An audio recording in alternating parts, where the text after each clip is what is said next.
Hello and welcome back to the Arsenal BiteSize Podcast. Season 4 starts here. I'm your host, Clayton, and I'm delighted to say that for this season, I will be regularly joined by Uncle Mike, who you can see on screen for those watching on YouTube.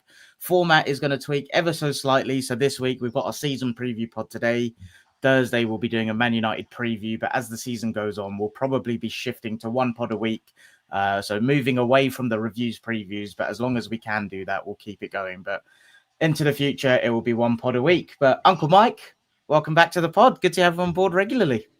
Good to see you, mate. Good to see you. It's good to join you on, I think, more of a permanent basis. The obligation to buy went through.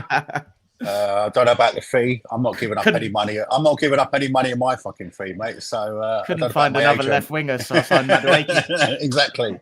I'm not giving. My agent's not giving up his fee either. So yeah, it's Rodrigo, good. So I got Madueke in. You got Uncle Mike instead with two bad knees. So yeah, we're all good, mate. All good. Good to see you. Yeah, you too. You too. How's the summer been? Have you enjoyed the break? Have you missed it? I've missed Arsenal, but the narrative around the club is online. You've probably been a little bit away from it, and I'm sure some of our viewers may or may not be as involved or engaged as I've sort of been sucked down a dark hole of negativity and toxic shite. So I'm really trying to get my head around, like, maybe just coming off of X for. It's just dragged you down, especially after pre-season friendly. So no, but apart from that, I'm you know, this time of the season, it's that time of the season or the year where you're like, we're in for the quad, we're going for it. You know, it's all everything's possible for every club now, isn't it? So you almost you're looking at it thinking, right, we had a shocker last year. Now let's see if we can put a few things right. So what about yourself? You're right. I was completely detached from the negativity. So for those that don't know, I was actually in America from, I think, pretty much the start of June until last Monday, which is when I landed. And I was coaching soccer out there. So I was completely away from, like, I was busy all day, and then I was staying with host families more often than not after coaching. So I'd coach like 9 till 3, 9 till 4. Then I was kind of socializing with them. So I wasn't really on socials this summer at all. So yeah, I was completely away from it. But then I'm in an Arsenal WhatsApp group, and I think I don't know how many people's in it, but it's very active. And like I could kind of get the backhanded stuff on what was going on through there, and people sharing the things about how negative things have been in the summer and stuff. So it was really nice being away from it all. Even pre-season, like it's the first pre-season I've not been able to watch every single game, and it's because of the time difference. Well, it wasn't even the time difference. Waking up wasn't an issue. It was like during some of the games I was actually coaching and stuff. So I think there was one where I was able to watch. I want to say it was the first one, Milan maybe. Newcastle I couldn't watch. Tottenham I couldn't watch. Villarreal, it was my best mate's wedding last week, so I was there for that. And I actually went to the Bilbao game on Saturday, so that was good fun, especially because, I'm happy to say this out loud. Like, there's a chance I might be going back to America semi-permanently. So I don't know what's happening there. I don't know what the timelines are. So I'm just trying to soak up as much of the games in person as I can before I potentially go. So on that note, we've got some, I don't know why I said on that note, it's got nothing to do with that. I just saw some people in the chat, so I'll just welcome some of the guys. We've got Greg in. Good morning, Greg. Says, welcome back, Clayton. Looking forward to the return of the Clayton and James show next week. Thanks, mate. Yes, that's Planet FPL content for people that don't know, so I'll be back on there tomorrow. Looking forward to doing that one. Greg's got a question about fantasy stuff. We'll get back to that later. He's interested to know if either of us are going for Gyökeres, Saka, and Gabriel from the off in fantasy. I'm also intrigued to see what you think about that, Uncle Mike. My mate Andrew, who I was with on Saturday at the game, says, in the words of Ian Wright, Mr. BiteSize Podcast, I thought you were dead. That's why I posted that GIF. I saw that. I did see that. We've got a little rebrand coming, by the way. So because the Arsenal BiteSize Podcast started as the Arsenal BiteSize Podcast because it was intended to be bite-sized episodes, and Uncle Mike and I fucking chat for England, so that didn't happen. So it's going to be moving to something called the Weekly Canon. I'm waiting on getting all of the assets done. So give me your feedback on that. It's going to be tweaking to the Weekly Canon. Like I said, especially if I do go back to America, content will be tweaking to more like one a week, more like we'll still do the kind of deep dive analysis and stuff, but obviously when it comes to previews, if we're doing that on a Tuesday, Wednesday, it'll be more conversational and stuff. So yeah, let me know what you think about that. There's a few of you live in the chat. We are on 361 subs, I think, starting this season. So we're on the road to 400. So if you're here, make it happen for us and let yourselves be known in the chat. We spoke a little bit about negativity and all of that stuff. How much of pre-season did you watch, and how would you rate our pre-season, and how much do you think that may have had an influence on stuff? Obviously, there were back-to-back losses there with Tottenham. Yeah, I watched it all.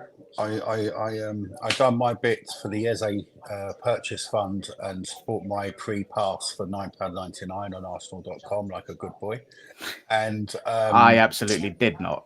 Big up the no, yeah. But then I did that last year, and then I struggled with a couple of the games trying to get the right stream, and I just thought I'm so curious about the evolution of this team that I just thought I can't be asked with fannying around with looking for streams. So, and a good job I did, because I think the last one there was a little bit more problem, or certainly within my group of people trying to get stream for the Bilbao game. So I watched it all. The old adage is very true for me: if you win, you're going to win the league. If you lose, it's a fitness exercise. So it was a bit disjointed. I don't think that the opposition helped. I'm sure Arteta has a say in it, and he enjoys hitting against seems to be Premiership teams in pre-season. There's a lot of commercial reasoning behind that, I also believe. But if you could pick two worst teams to play in pre-season, I think it'd be Newcastle and Tottenham. Yeah, purely for the edge. Purely for the edge. I didn't understand that at all. Like Tottenham, I think if I had to hazard a guess, purely commercial. Like, yeah, purely from that perspective. But Newcastle, I get the like, oh, do we want to practice against low blocks and the team that's kind of had our number a bit, but like there are other similar teams you can do that against without the needle. And like I said, I didn't watch that game, but I heard that one got a little bit fiery. It was feisty, and then you had that Sug Linton slapping 15-year-old Dowman, and then done it again in the next game against Tottenham. I don't know what he's getting off on, that geezer. So he's just a thug, Linton. So yeah, and then you end up watching the games. Personally, I was watching them just wincing at every challenge, because you don't want to. There was a couple of times Saka went down and he went off, and then other players are getting knocks, and you're just sort of like, oh my god, especially in light of what's happened this week with other teams getting significant injuries, like Maddison and Colwell. So it's there to be. You're there to be, and then the same as Trossard. Trossard has got a niggle and is out. So. One thing about the minutes on the pre-season, just want to bring that up. There's about 9 players that have got 300 minutes. The only two players got 2 full 90s were Saliba and Raya. Played two. They played 2 full 90s. Zubomendi played a full 90. Do you have any concerns around that? Like when you hear that stat, what kind of came to mind for you? Because when I know Greg asked a question there. I believe it was about the assets, and I don't want to go too much on that at the moment. But Gabriel and Timber have only played 95 minutes each, and they're both on the back of, well, certainly Gabriel on a serious injury. We don't know how much competitive football he's played. Is 95 minutes enough to start him game week 1? That's my concern for fantasy, and more importantly for us as a team. Kiwior has played a significant amount of minutes. I think the biggest take I could get is from all of the games was, there was a bit of unrest because people were seeing the same as what we saw last year, and it looked a little bit stodgy. And then but the one who does change that world is Zubomendi, and I think we all wanted to see him more, and he dropped in 45 minutes here, 45 minutes there, and then he only got 15 with Big Vic, and we all want to see them two together. That was my take from it. That the game. Then, but they're probably double loading on training sessions. It's more about getting ready for the season rather than sparkling. Who wants sparkling football on the Emirates Cup? So that's how I Well, feel about that. I didn't hate it when we were slapping Chelsea and Sevilla a few years ago, and that kind of set the tone for going into the season. And you hit the nail on the head there. I think I'm definitely someone in pre-season on like, if it's going well, we're going to win it all. And when it's not going, I don't know. I was going to say when it's not going well, I write it off. But if I'm being honest, I was a bit disappointed. At more so because I think last year being a shit show, I think I'm someone that fell into the camp of like, I don't think anyone with the same level of injuries would have done anything. But then within that analysis of what went wrong, I do think I'm starting to develop a little bit of an idea of, okay, against these deep blocks and these low blocks and these mid blocks, I'd like to see some diversification. Like one thing I see us always do, and everyone sees this, is like how reliant we are on going wide, to the point where I see us actively avoid the central areas, and that really drives me mad. And I forgot what game it was, but I was seeing it in pre-season. I was seeing it in one of them games, and I was thinking, oh no, like I know same old. Yeah, and I know like new signings are going to change things, and we'll get onto that in a minute. But I do think with what's within our control is we can diversify attacking patterns, and that's what I really found. Like we'll talk about it in a minute, but because I do think it's linked to new signings. But what I found encouraging about the Bilbao game was, in my opinion, there were slight tactical tweaks there. Like we saw more of a conventional double pivot. We saw Rice and Zubimendi rotating. We saw Martinelli and Saka going narrow. Like you see the Saka goal, Martinelli and Saka are both in the centre forward position pretty much, and you could see Calafiori holding the width. And I think they were the combo, the thing, isn't there? The combo between the winger and the fullback as well. So you can see. For those on YouTube, Mike just somehow got some balloons on him, and no, that's from Magic Fingers. He's not. He's not doing drugs at 11 a.m. on a Monday. But I think that'll be an interesting one to look out for. Is the combination of the fullback and the winger? So does it become a Noni Miles partnership with the Calafiori and your Calafiori and Madueke, because they can Madueke and MLS and Calafiori and Martinelli. So that's where, because one could, it's just your channels, isn't it? So that's one, and that was certainly a change from on the Bilbao game, wasn't it? So I know that's right up your street. Is you've more got an eye for that. So it's always interesting to hear your eye on that.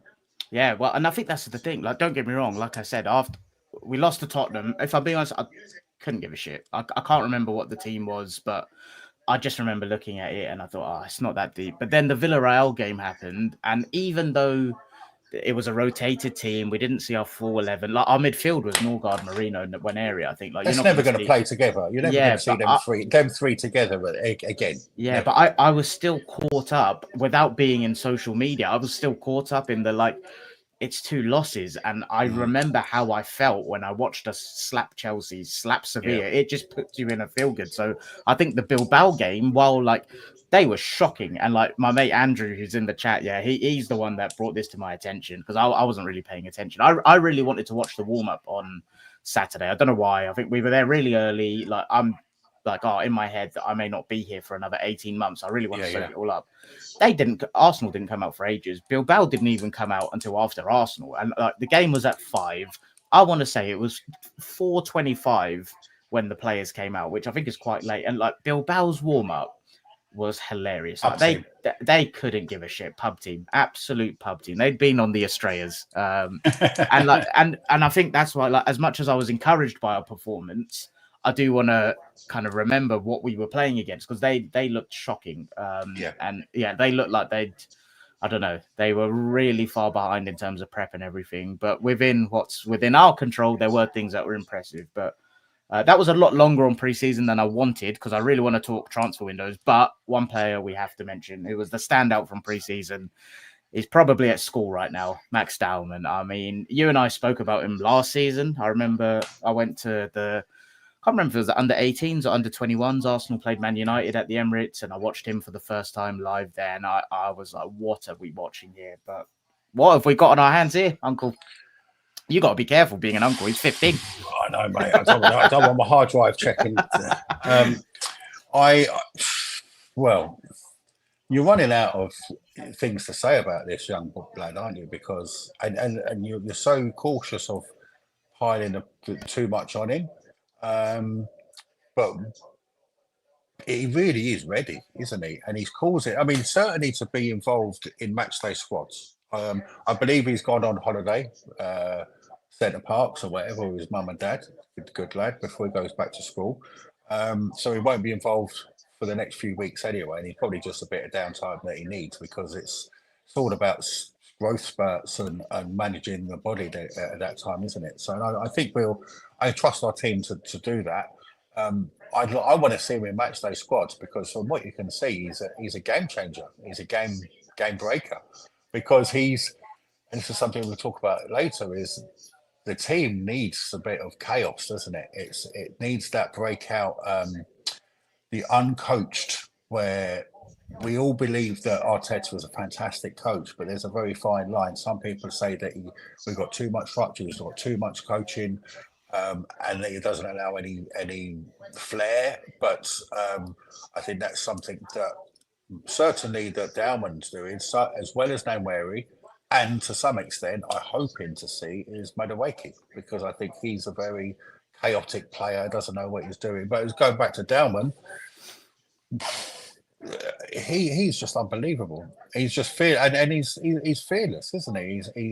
He just needs to be involved. But by having him in a matchday squad, you're dropping down a seasoned pro, someone like a Marino, someone like an Allgard, someone like there's only a certain amount of players you're going to get on that bench, so, or Kivio or whatever. So very, very impressive.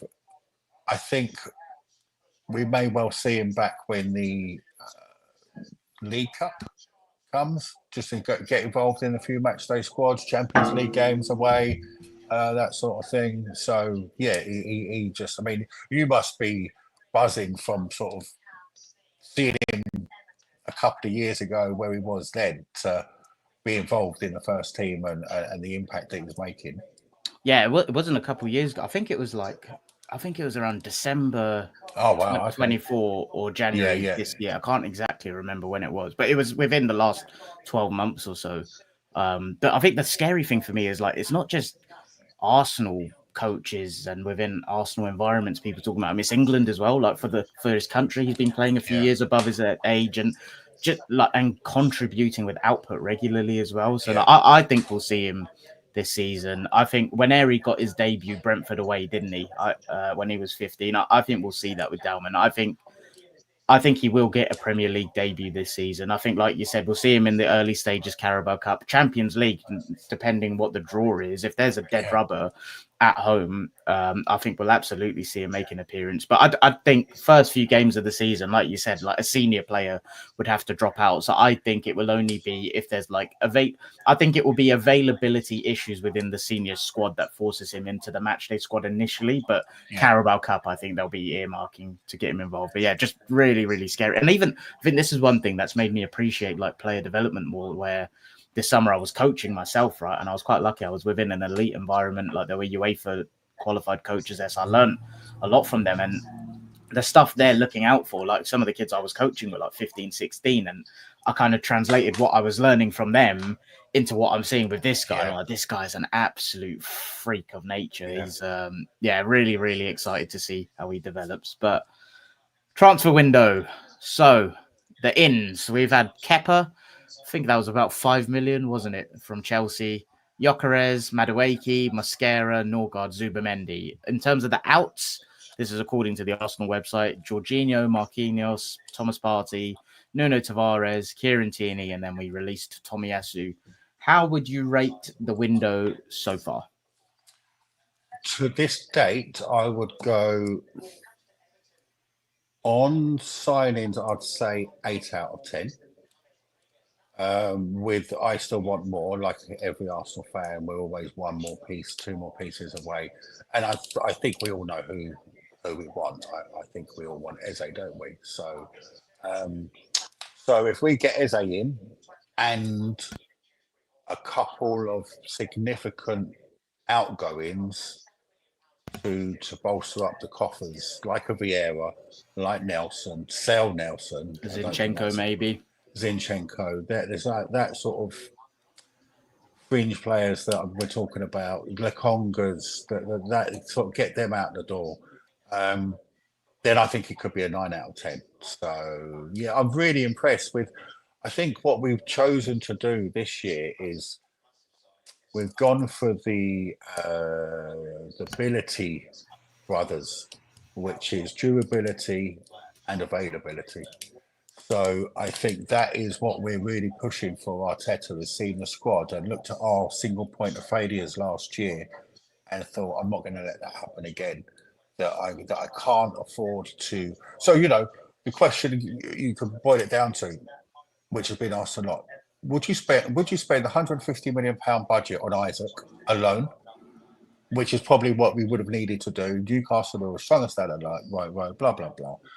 Or you spend what we've spent on what we've acquired so far, and I believe that the transactions that we've done so far are raising our floor across the squad. So that drop off from down to Norgard. I think Norgard is a fine player. He will give you 7. He's never going to give you a 3 out of 10. He's going to give you a 7, 8 out of 10 every single week. Do his job. He's not going to be the most creative of players, but he's good at set pieces. He's solid. Perfect player for 15 million. I think one of the most important signings is Mosquera. Yeah. I think my only comment, I was going to say concern. It's not a concern. It's just an observation about Norgard. So, like, the midfield group in terms of who could play 6 last year was Partey, Jorginho, Rice. It's now Zubimendi, Norgard, Rice. I don't really consider Rice. So, like, in that group last year, I'd consider Partey and Jorginho the deep line playmakers if they were to play as the 6. I don't really consider Rice as a deep line playmaker, even though he can do it. But like now, we've gone from 2 deep line playmakers to 1.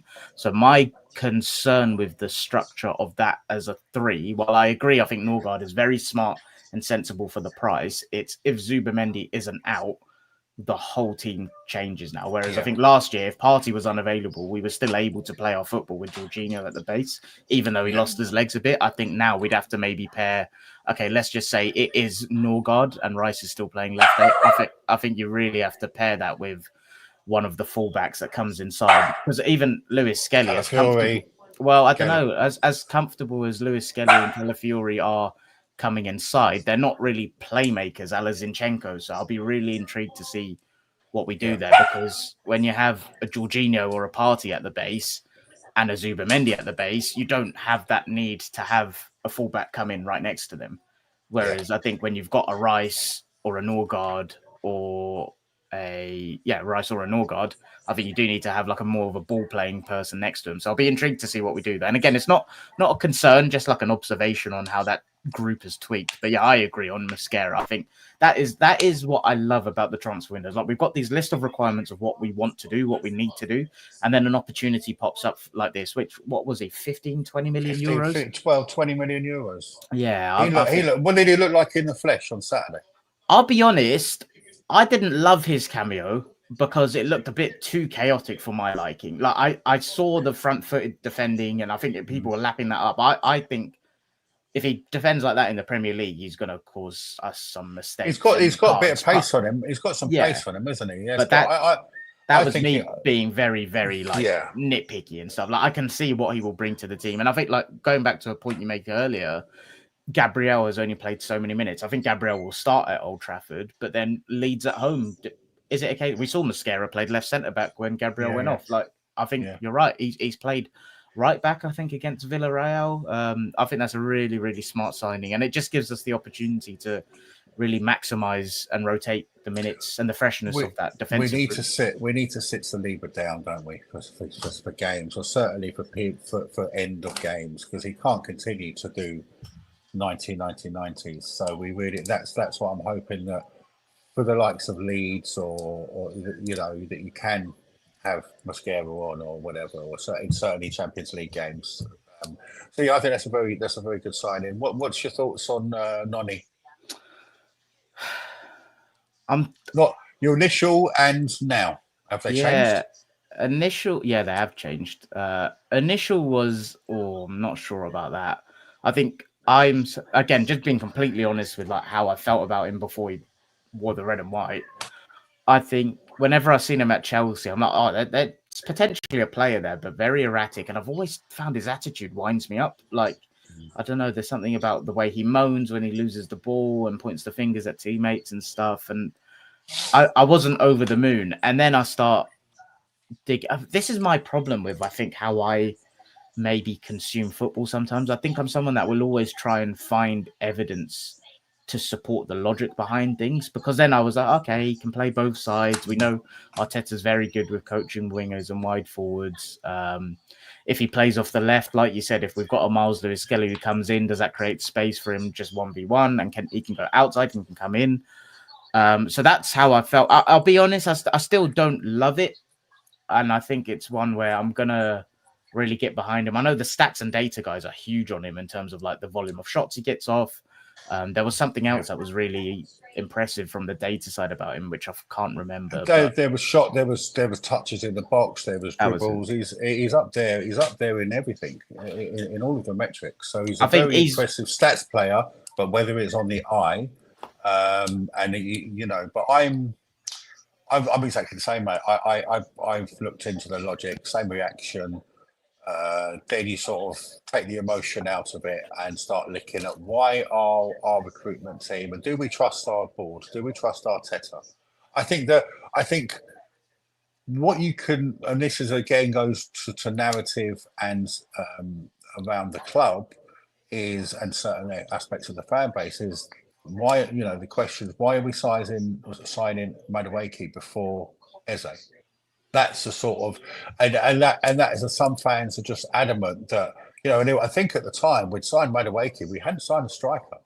So it's almost as some fans want their shopping list to be done in a particular order, and they're not happy unless it's done. So if you had Madueke on transfer deadline day, similar to what happened to Sterling last summer, then I think people might have, and you had Eze in the building, then it may well be a different vibe about that signing. But I'm excited to see what he can do. I just want to see change, because what we've done for 3 years hasn't worked. Yeah, so I think we need to do something else. Yeah, that's it for me. And I think a lot of how I felt about it was with the understanding and the feeling of like, we have to upgrade and change our left-hand side.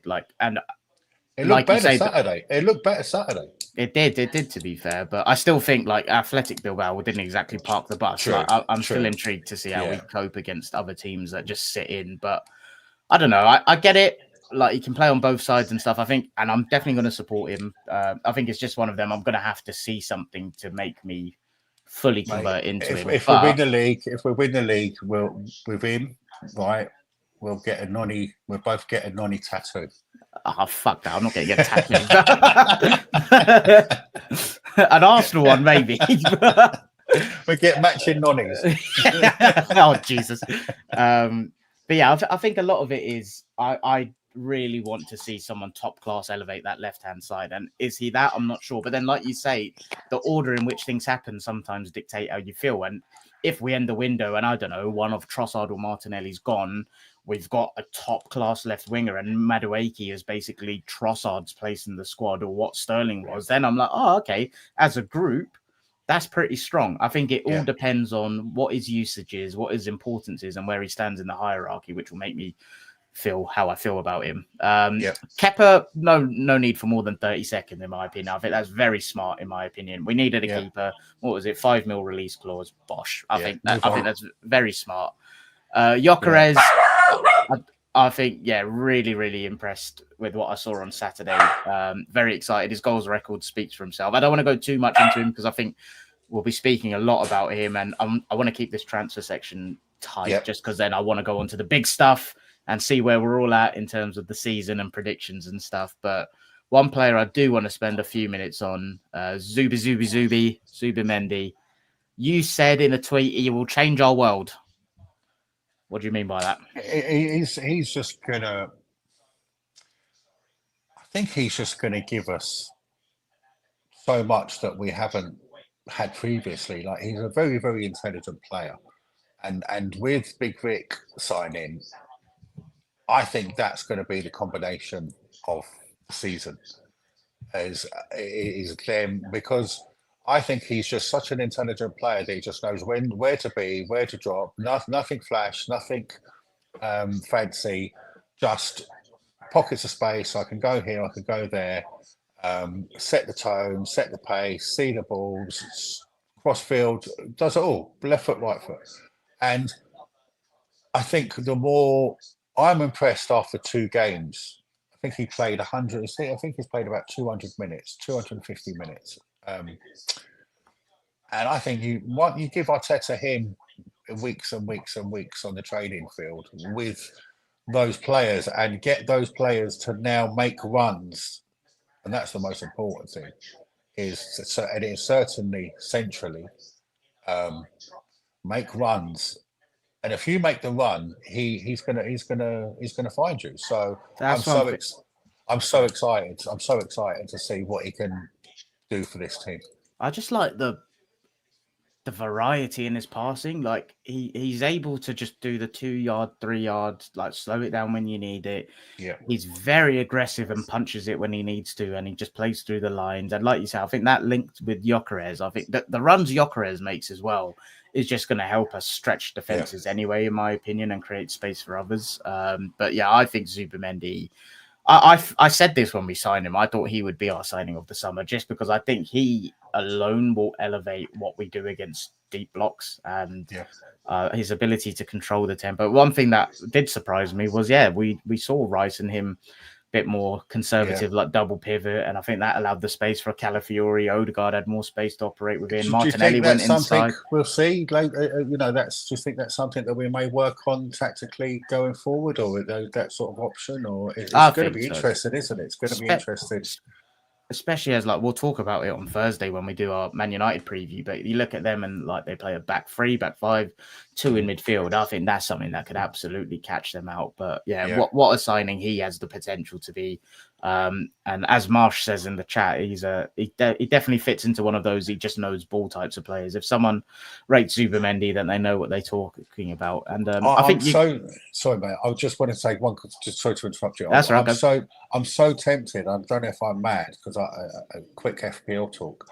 I'm so tempted to put him in my FPL team because of the defensive recoveries and all that. Well, but there's that. But am I mad thinking if it comes off, if he's playing early balls to Big Vic, then I can just see it.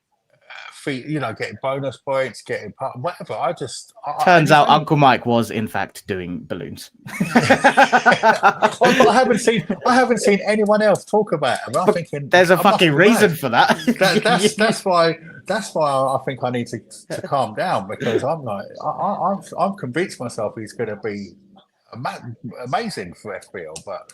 No, all right. Go back to what you personally, said. I'm not there with that personally, but I definitely think there'll be a couple. But I just think that's will it ever translate with 100% accuracy into Zubimendi assist Gyökeres goal? I'm not sure. Would it be the ball goes in, Gyökeres then pins it back to a Saka or something who finishes it? Maybe. Yeah. But yeah, Marsh, welcome back. He said, morning all, just off for work meeting now for the important stuff with the BiteSize pod. Good to have you in, mate. He said he's okay with the Madueke signing. The fee's probably what puts a lot of people off. And he says he'd hopes a left footer on the left holding the width will add something to our attack in those breaking down of 5-4-1 games. Yeah, definitely agree with that. All right. Transfer window, you rated it an 8. I think I'm similar on that. I think if we do get an Eze, a left winger, shift some Deadwood, then I think we're looking at a fantastic window there. With again, you just compare it to what were everyone's requirements going into it. We all said we needed a second keeper. We all wanted a number 9. We knew that Partey and Jorginho would be going. We've got Nzu, Mendy and Norgard.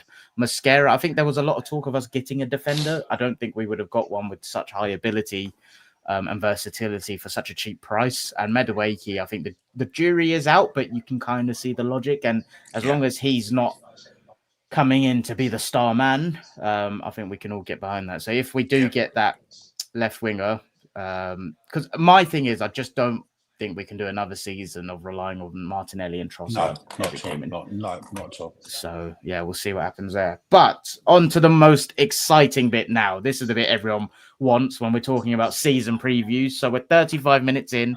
For those of you that are live in the chat, thanks for joining. If you've enjoyed it so far, drop the stream a like. We're on the road to 400 subs. If you're watching back on demand, obviously make yourselves known in the comments below. Drop the stream a like, subscribe to the channel so you don't miss future episodes, and rate us 5-star on Spotify if you believe we deserve so. If it's 4-star, then do one. 35 minutes in. Are we going to win the league? I'm joking. How do we... All right, predictions. What are you hoping for this season, other than the obvious, like, I want us to win everything? What are you realistically hoping to see across the full season? What metric would you judge to use as a success for this season? The same... single metric would you use for success? The same I always do. Trophy? Or better than last year? No, how do I word this? Because I think so much of the conversation now is becoming binary of like, if he doesn't get a trophy, it's been a failure. And like, I get it from a perspective of the pressure's mounting. The pressure is mounting big time. Yeah, but I'm still someone that like, if I just want to see us challenge for everything at the top level. Yeah. And I'm someone that really believes if you do that 9 times out of 10, it will convert. If you get to a Champions League semi-final 3-4 times, one of the times you're probably going to get to the final, one time you might win it. And I think I feel similar about the league on like, if you aim for 87 to 92 points every year, and I need to do the maths on how many wins that is, how many draws, how many losses you're allowed to allow for. But I think if you do that, more often than not, it will convert. And I think we've actually been quite unlucky over the last few years for it to not convert into a league title. And like, okay, in my head, what is stopping us from getting between 87 and 92 points? It's still a concern around deep blocks. Like, I've got no problem. Us in away games, I think we'll get 3 points quite often. I don't actually worry about the big games anymore. It's those deep ones, but I'm now looking, okay, we've added a proper number 9. Have we added a bit of unpredictability in Madueke? Zubamendi's passing, we've spoken about how that elevates. Are there going to be tactical tweaks, which we saw an insight into on Saturday, where our wingers go narrow again and we have fullbacks that hold the width? But the biggest thing is, if everyone is available and fit, if we don't hit 87 points, then that for me is more of a disappointment than we didn't win the league, if that makes sense. Because I think you put the points on the board to make yourself potentially get lucky, and that's within your control.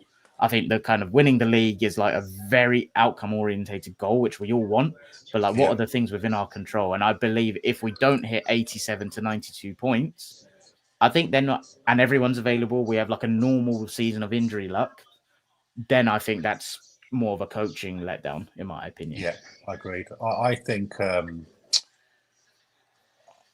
it's very frightening at the moment, where you're sort of you how close we've been, and you know, a lot of fans, never been that myself, but it's almost like are entitled. So it's like, oh, it's our time, it's our turn, we've been so close. But well, yes, we have been so close, but then you look at Liverpool, and then you're looking at them, and that's a frightening prospect with the forward line that they have.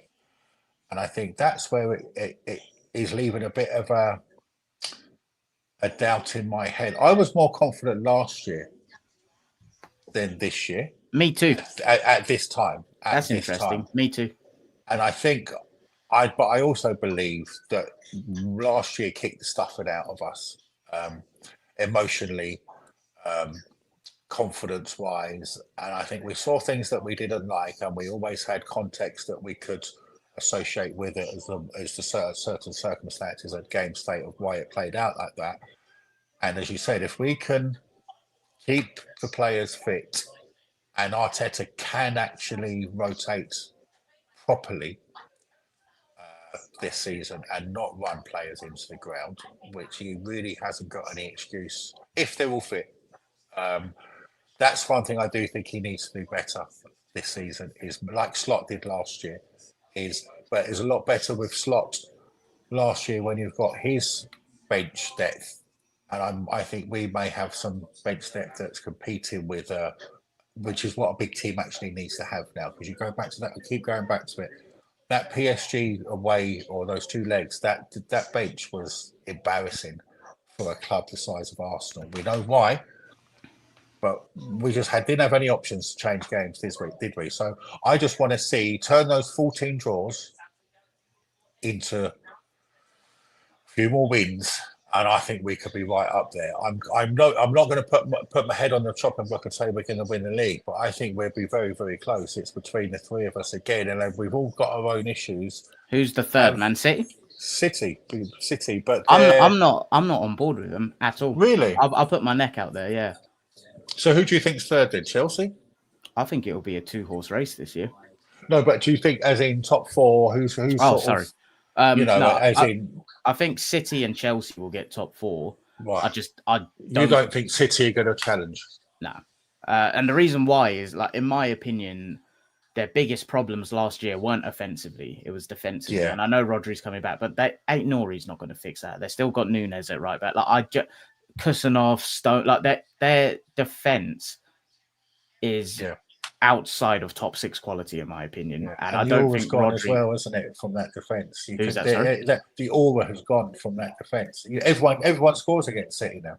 Yeah, so I think they'll concede way too many goals to be able to challenge for the league. And it's interesting. I'm the same as you in the sense of, like, I felt more confident going into the season last year than I did this. And I don't know how much of that was we finished so fucking strong the year before, right? Was that the 15 wins, one loss? Yeah, 16 out of 18, wasn't it? Yeah. One draw, yeah.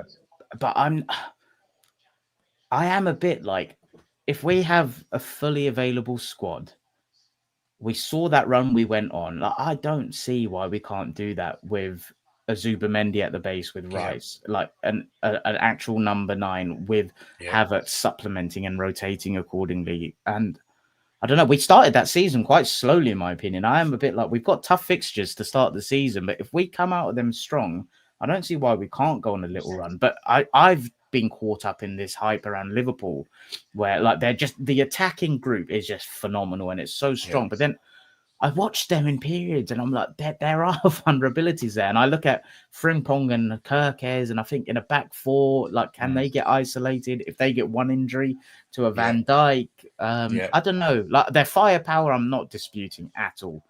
But there are vulnerabilities in them. And I'm wondering, have I just been caught up in it? And I think I said this to my mate Andrew on Saturday. I'd fall into this thing of, like, I forget how good we are until I physically watch us again.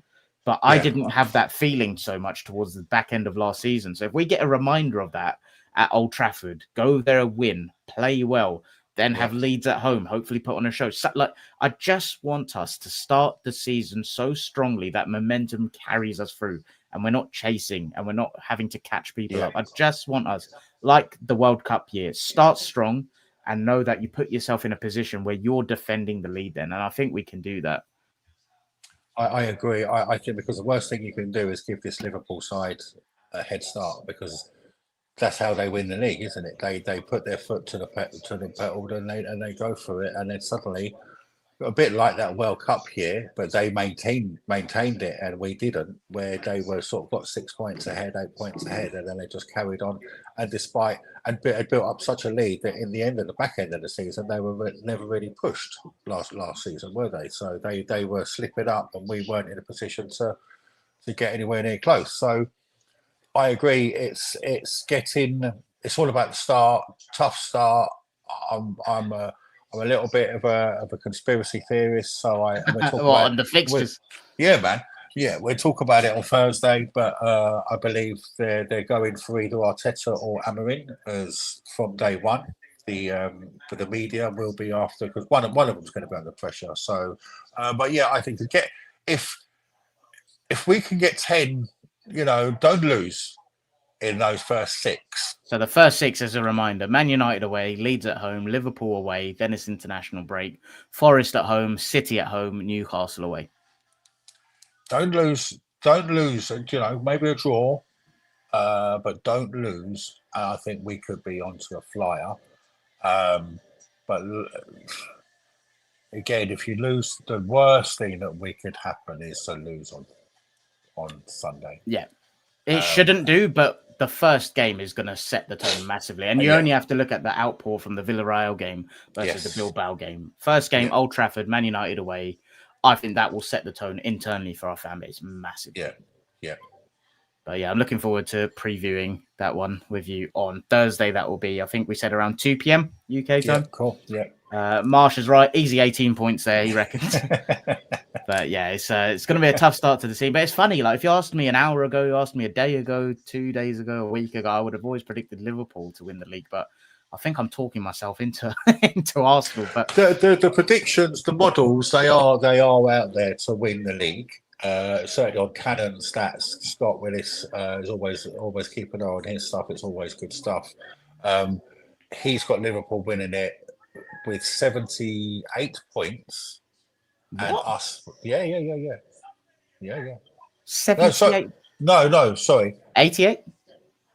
I'll check that. I'm sure it could be 78 points. No, so and us with 76.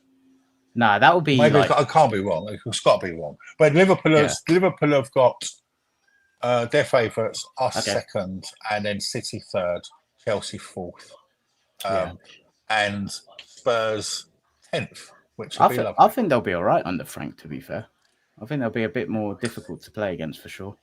Fuck them. Yeah, indeed. Champions League and domestic cups. What do you think? How do you think we'll get in them? Not what you want, just what's your actual predictions? I think we could go deep with that squad. Whether I want us to or not, I would certainly I'd like a day out at the FA Cup final. That'd be sweet in May.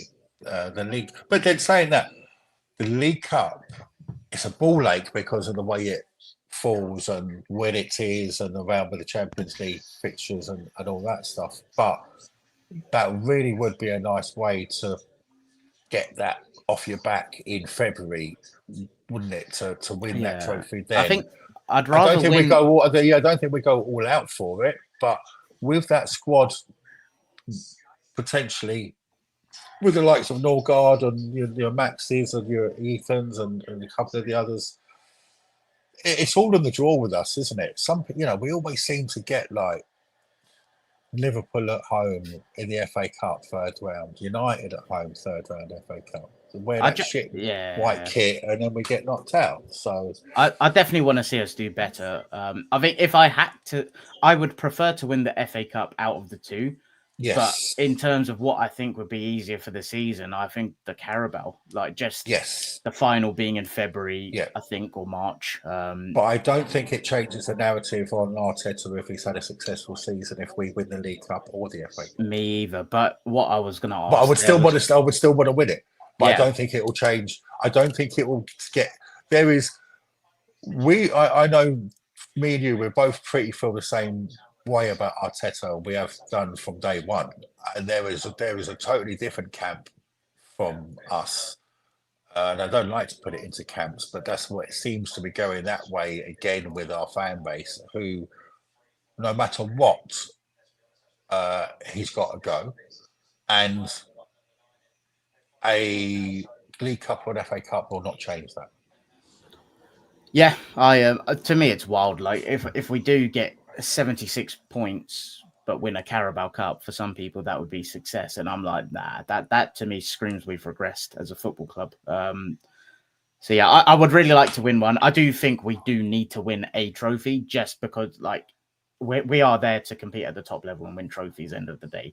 I still, within that, want us competing every year at the top level, which as long as he's in charge, I believe we will do. But I do feel like the pressure is mounting, like you said, and it needs to convert. But on the Champions League, obviously last year was his second attempt in that competition, got us to a semi-final, and that was with Marino up front. You already mentioned the kind of lack of depth. So I'm quietly optimistic about what we can do in that competition if we arrive in March, April, and everyone's fully healthy, fully available.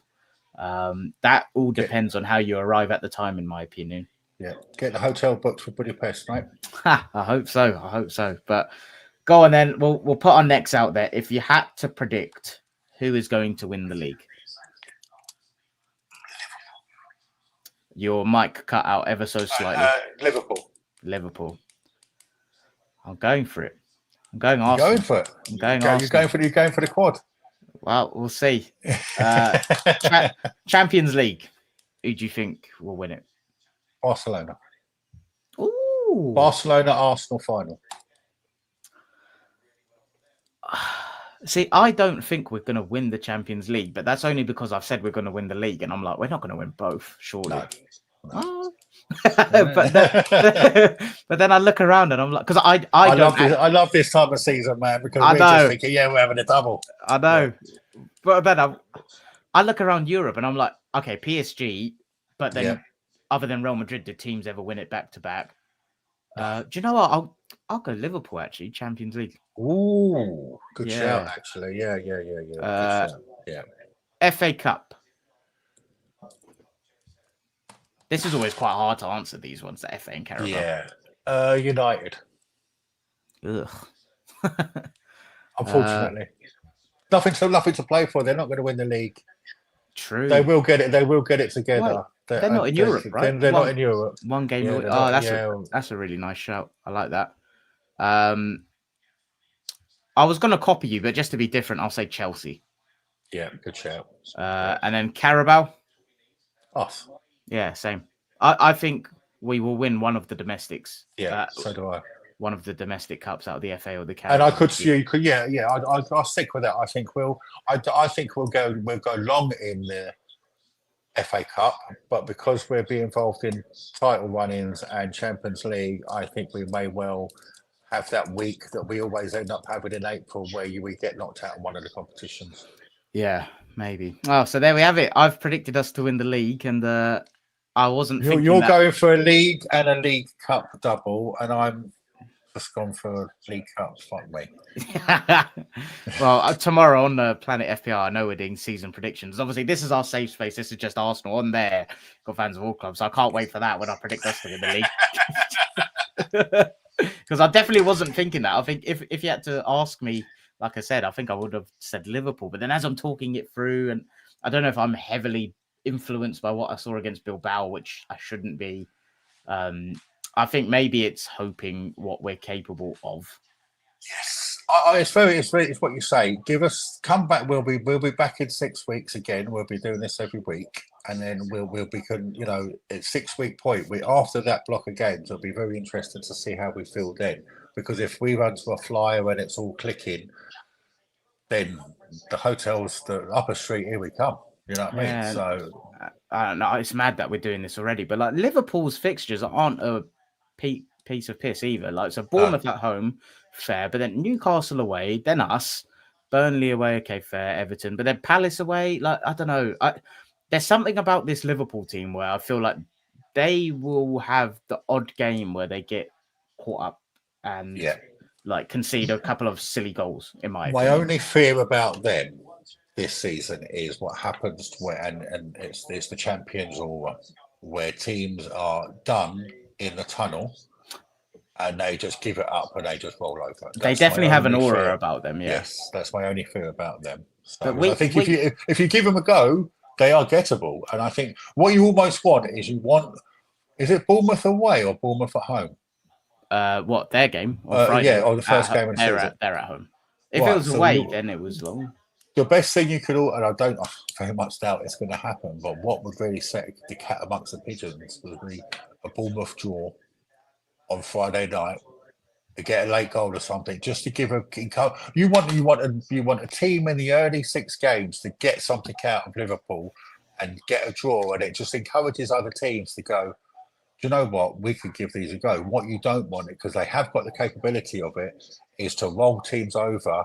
Your likes of your Bournemouths, your Burnleys, your Sunderlands, if they're in those early games, 3 or 4-0, and then you've got half the teams, 8 teams, will just go, shit, we're not gonna give these a go. So Yeah, we want an early result against them in the 6-8 weeks. it's funny though. We speak about the aura, and like they definitely have got that, and like they've earned it through winning the league. But you only have to rewind to like 2 years ago, where do you remember that run we went on? We developed that aura, and I think we are one strong start away from having that again. Because teams were beat against us before we got onto the pitch when we were slapping them 4-5-6-0. And a lot of that core team is still here. And if anything, we've maybe added and gone up a level in terms of personnel and squad depth since then. So if we get things right, despite the tough six, I don't think we're a million miles away from being able to get back to that position where teams feel like they're beat before they play us. But I think there's an aura that's developed of like, and a narrative which is correct, and we can't break down these teams. That's it. But we were able to do it. So we just need to go back to developing the evidence of we can break them and hopefully make people go away from it. But I'm just looking at the fixtures, like fair enough, our first six is tough, Liverpool's is decent, but then it flips very quickly. They then have Chelsea away, United, Brentford away, Villa, City away, Forest, West Ham away, and we got like a home fixture against West Ham in there, Fulham, Palace, Burnley, Sunderland, swings and roundabouts. Question for you. Yeah. What's the biggest weakness you think we'll have this season? Same thing on whether we're able to unlock deep blocks. I'd really like us to start. I think that's one thing I liked about the Bilbao games. See us a bit more direct, a bit more faster, like less touches, less studs on ball between Raya, Saliba, Gabriel, and just move it quicker up the thirds. But the biggest weakness, I think, is still our ability to unlock a deep block. But I'm quietly confident we may finally have a solution through Zubamendi. I think, it's not, even if it's not overnight, I think it's certainly something that, the comparison is sort of Haaland at City.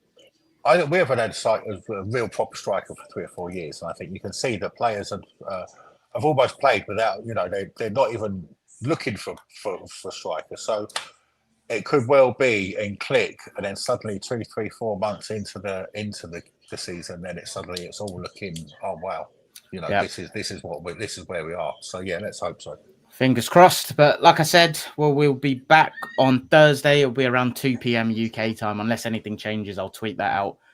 Where we will be previewing our first game of the season, Man United away, Sunday 4:30, I think it is, at Old Trafford. Do you want to do it now? So quick, I think Marshall asked the question earlier about Saka, Gabriel. The fantasy one, that was Greg. Yeah, he was interested to know if we're going for Gyökeres, Saka, and Gabriel from the off in fantasy. All three have been in, and all 3 have been out. And currently, I've only got Saka. Interesting. I'm concerned about Gabriel's minutes. The 95 minutes in pre-season. I think Big Vic, Watkins looks more Watkins looks more the one for me at the moment. But I think I'm so glad that he scored on Saturday, because I think if he goes, do you think we would save that till Thursday? But I think there's concerns on whether he starts on Sunday for me, Big Vic. So yeah, he's very, very tempting. My one was before, do I have Palmer or do I have Saka? And if you go in on EO, then you're going to go for Palmer. But if you go in for your Arsenal boy, then it's got to be Saka, isn't it? So that's where I am at the moment. So. I share the same concerns on will Gyökeres start or not. And like by Thursday, I think we'll have more of a solid idea on what we think the lineup will be. Although we will be probably going without a presser, so we'll have to shoot in the dark a little bit. But I've got Saka and Gabriel in my team. I've got no concerns around Gabriel's fitness or minutes. I think the fact that he played, I want to say it was like an hour on Sunday, that will be enough to get him back in. And then I think he'll just stay in the team, to be honest. Saka, he's in, and Gyökeres, the only reason I haven't is because, I've got a feeling it could be Havertz at Old Trafford. But we'll see on Thursday how we're feeling when we predict that. But great to be back, Uncle Mike. Thanks for obviously helping out, not just today, but for the rest of the season. If you missed the start of the show, I've said Uncle Mike's going to be on regularly this season, and we're going to be tweaking it where we'll do the previews, reviews as long as we can until real life gets in the way. And then when that happens, we'll be moving to one show a week. And there is a rebrand coming. When I get all the assets, we're going to be renaming ourselves to the Weekly Canon, because these podcasts are absolutely not bite-sized. But for everyone that was in, thanks for joining. We've done this in just under an hour. Obviously, drop the stream a like if you've enjoyed it. If you're watching back, make yourselves known in the comments. Let us know how you're feeling for the season, what your predictions are. And if you're listening on audio, a 5-star review goes a very long way. Help us get to 400 subs. Ladies and gents, thank you very much. Great to be back. Up the Arsenal. Up the Arsenal.